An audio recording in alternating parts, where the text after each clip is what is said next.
മഹാലക്ഷ്മി സീരിയലിൻ്റെ latest promo റിവ്യൂയിലേക്ക് എല്ലാ കൂട്ടുകാർക്കും സ്വാഗതം. അങ്ങനെ കരുണയും ഉണ്ണിയും ഒരു തീരുമാനം എടുക്കണം കേട്ടോ.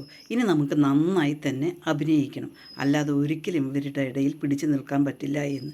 പിന്നീട് മഹാലക്ഷ്മിയും കണ്ണനും അതുപോലെ തന്നെ മഞ്ജുവും കൂടി കുഞ്ഞിനെ കളിപ്പിച്ചിട്ട് ഹാളിലിരിക്കുകയായിരിക്കും കേട്ടോ. ആ സമയത്താണ് കരുണ അങ്ങോട്ടേക്ക് വരിക കേട്ടോ. കരുണ കാണുന്നുണ്ട് ഇവരെല്ലാവരും കൂടി ഇരിക്കുന്ന സമയത്ത്.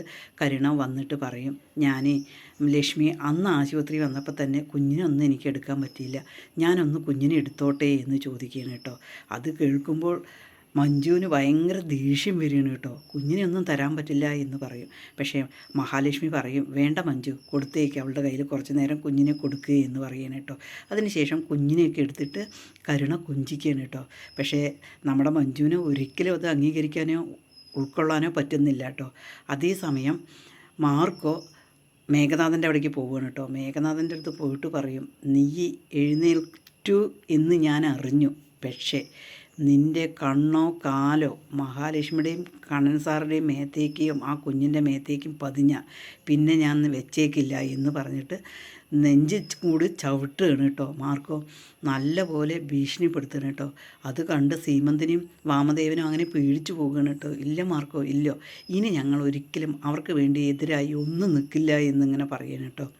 പിന്നീട് വാമദേവൻ മാർക്കോയുടെ കാല് പിടിക്കുന്ന പോലെ കരഞ്ഞു പറയാണ്, നീ ഞങ്ങളെ മനസ്സിലാക്കണം, ഇനി ഞങ്ങൾക്ക് അവർ മാത്രമേ ഉള്ളൂ, അതുകൊണ്ട് എൻ്റെ കുടുംബം തന്നെ തകർന്നു പോയി, ഇനി ഞാൻ അതിനു വേണ്ടി നിൽക്കില്ല എന്ന് പറയാണ്. നിങ്ങൾ ശരി, നിങ്ങളുടെ മോനോടും കൂടി പറഞ്ഞ് മനസ്സിലാക്കിക്കോ എന്ന് പറഞ്ഞ് മാർക്കോ അവരെ നല്ലപോലെ വിരട്ടിയതിന് ശേഷം അവിടെ നിന്നും പോവുകയാണ് കേട്ടോ. പിന്നീട് ജാനമ്മയുടെ വീട്ടിലേക്ക് പ്രതാപം പോവുകയാണ് കേട്ടോ. ജാനമ്മ ആകെ പേടിക്കുകയാണ് കേട്ടോ.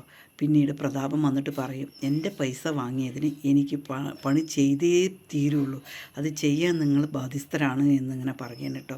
ഞാൻ പറഞ്ഞ പണി ചെയ്തില്ല എങ്കിൽ നിങ്ങൾ എത്രയും പെട്ടെന്ന് എനിക്ക് ആ പൈസ തരണം എന്നിങ്ങനെ പറയുകയാണ്. പിന്നീട് പ്രതാപൻ ജാനമ്മയോട് കാര്യങ്ങളെല്ലാം പറയുകയാണ് കേട്ടോ. ജാനമ്മയ്ക്ക് പറ്റില്ല എന്ന് ജാനമ്മ പറയുന്നുണ്ട്, ആ കുഞ്ഞിനെ എനിക്ക് കൊല്ലാൻ പറ്റില്ല എന്ന് പറയുന്നുണ്ട്.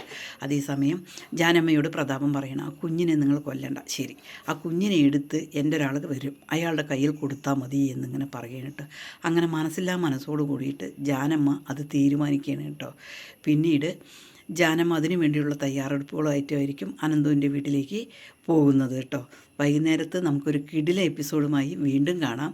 ഈ ചാനലൊന്ന് ലൈക്ക് ചെയ്ത് ഹൈപ്പ് ചെയ്ത് സപ്പോർട്ട് ചെയ്യണേ.